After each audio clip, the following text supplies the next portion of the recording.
బంగాళాఖాతంలో అల్పపీడనం కొనసాగుతుంది. దీని ప్రభావంతో తీరం వెంబడి గంటకు 65 కిలోమీటర్ల వేగంతో బలమైన గాలులు వీచే అవకాశం ఉందని వాతావరణ శాఖ తెలిపింది. ఇప్పటికే ఏపీలోని అన్ని పోర్టుల వద్ద 3వ ప్రమాద హెచ్చరిక జారీ చేసినట్లు చెప్పారు. మత్స్యకారులు వేటకు వెళ్లొద్దని సూచించారు. వచ్చే 24 గంటలు నెల్లూరు జిల్లాలో భారీ వర్షాలు కురిసే సూచనలున్నాయని పేర్కొన్నారు. రానున్న 2 రోజులు రైతులు అప్రమత్తంగా ఉండాలన్నారు. మరోవైపు తెలంగాణ వ్యాప్తంగా ఆకాశం మేఘావృతమైంది. రాష్ట్రంలో పలు చోట్ల చల్లని గాలులు వీస్తూ వర్షాలు కురుస్తున్నాయి. రాష్ట్రంలోని పలు ప్రాంతాల్లో ఇవాళ తేలికపాటి నుంచి మోస్తరు వర్షాలు కురుస్తాయని హైదరాబాద్ వాతావరణ కేంద్రం వెల్లడించింది. రాబోయే 5 రోజుల్లో కొన్ని జిల్లాల్లో అక్కడక్కడ ఉదయం వేళల్లో పొగమంచు ఏర్పడే అవకాశం ఉందని పేర్కొంది.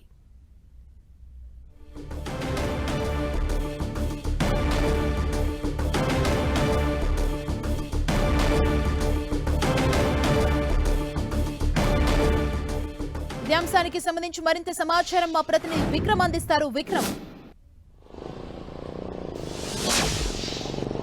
బంగాళాఖాతంలో ఏర్పడిన అల్పపీడనం క్రమంగా కూడా బలహీనపడి సముద్ర తీరంలో ఇది ప్రస్తుతానికి తీరం దాటినట్టు వాతావరణ శాఖ అంచనా వేస్తుంది. ఇది బలహీనపడినప్పటికీ కూడా ఉపరితల ఆవర్తనం కాస్త ప్రభావం ఉన్న కారణం నేపథ్యంలో తెలుగు రాష్ట్రాల్లో వర్షాలు కురుస్తున్నాయి. గత వారం 15 రోజులుగా కూడా ఆంధ్రప్రదేశ్లో వర్షాలు కురుస్తున్నప్పటికీ ఇప్పుడు తాజాగా ఈ అల్పపీడనం తీరం దాటిన నేపథ్యంలో ఉన్నటువంటి వాతావరణ పరిస్థితుల కారణంగా తెలంగాణలో కూడా అక్కడక్కడ ఒక మోస్తరు వర్షాలు లేదంటే ఒక జల్లులతో కూడినటువంటి వర్షాలు కొన్ని జిల్లాల్లో కురిసే అవకాశం ఉంటుందని వాతావరణ శాఖ అంచనా వేస్తుంది. దాంతోపాటు కూడా ఆంధ్రప్రదేశ్కు సంబంధించి దక్షిణ కోస్తా జిల్లాల్లో ఉన్నటువంటి నెల్లూరు, ప్రకాశం, చిత్తూరు జిల్లాల్లో కూడా మోస్తరు వర్షాలు అడపాదడప కురిసే అవకాశం ఉంటుందని చెప్పి అంచనా వేస్తున్నారు. అంతేకాకుండా తీరం వెంబడి బలమైన గాలులు అయితే కాస్త వీచే అవకాశం ఉంటుందని చెప్పి కూడా వాతావరణ శాఖ నిపుణులు విశ్లేషిస్తున్నారు. దీంతో పాటు అయితే వర్షాలు గత కొద్ది రోజులుగా కురిసిన వర్షాలతో పోలిస్తే కనుక రానున్న రోజుల్లో కాస్త వర్షాలు పూర్తిగా తగ్గుముఖం పట్టే అవకాశం ఉంటుంది.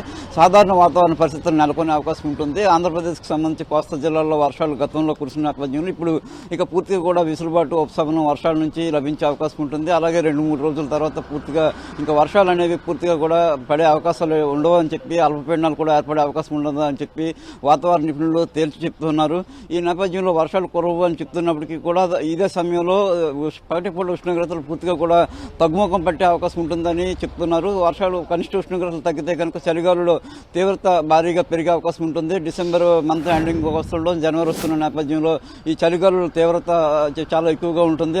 అంతేకాకుండా ఇటీవల కాలంలో అల్పపీడనాల ప్రభావం కూడా ఎక్కువ రోజులు ఉన్న నేపథ్యంలో ఉష్ణోగ్రతలు అనేవి కాస్త అటు ఇటు ఊగిసలాట్లో కొనసాగిన పరిస్థితుల నేపథ్యంలో ఇప్పుడు పూర్తిగా ప్రతికూల వాతావరణం పూర్తిగా తొలగిపోయిన నేపథ్యంలో శీతాకాలం గాలులకి అనుకూలమైనటువంటి వాతావరణం ఏర్పడుతున్న నేపథ్యంలో ఉష్ణోగ్రతలు క్రమంగా పడిపోయే అవకాశం ఉంటుంది. ప్రస్తుతం ఏవైతే ఉష్ణోగ్రతలు పగటిపూట నమోదవుతున్నాయో వాటికి 5 నుంచి 2% మధ్యలో పూర్తిగా తగ్గుముఖం పడతాయి. అదేవిధంగా ఏజెన్సీ ప్రాంతాల్లో అయితే దారుణంగా 1వ తేదీ జనవరి 1-2 తేదీలని చూసుకుంటే తీర ప్రాంత ప్రజల్ని అలర్ట్ చేశారా? అక్కడ సిచ్యువేషన్ ఏంటి? ఏం చెప్తున్నారు అధికారులు?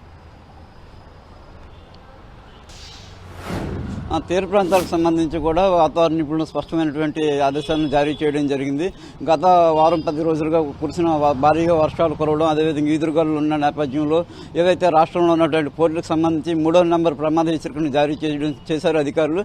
అయితే ఇప్పుడు వర్షాలు కాస్త తగ్గుముఖం పట్టడం, ఈదురుగాలుల తీవ్రత కూడా క్రమంగా తగ్గుముఖం పట్టడం నేపథ్యంలో ఇవాళ నుంచి ఏవైతే 3వ నెంబర్ ప్రమాద హెచ్చరికను జారీ చేశారో దాన్ని ఉపసంహరించుకుంటున్నట్టు కూడా వాతావరణ శాఖ నిపుణులు చెప్తూ ఉన్నారు. ఉపసంహరించుకోవాలని ఆయా పోర్టులకు సంబంధించి ఆదేశాలను జారీ చేయడం జరిగింది. అంతేకాకుండా మత్స్యకారులు అయితే కనుక ఇప్పుడప్పుడే చేపల వేటకు వెళ్లే అవకాశం లేదు. కొద్ది రోజుల పాటు అల్పపీడనం బలహీనపడినప్పటికీ ప్రభావం కొంతమేర ఉంటుంది. గాలులు అక్కడక్కడ వీచే అవకాశం ఉన్న నేపథ్యంలో మత్స్యకారులు కొద్ది రోజులు చేపల వేటకు వెళ్ళరాదని సూచిస్తున్నారు. సుమా, థ్యాంక్ యూ విక్రమ్.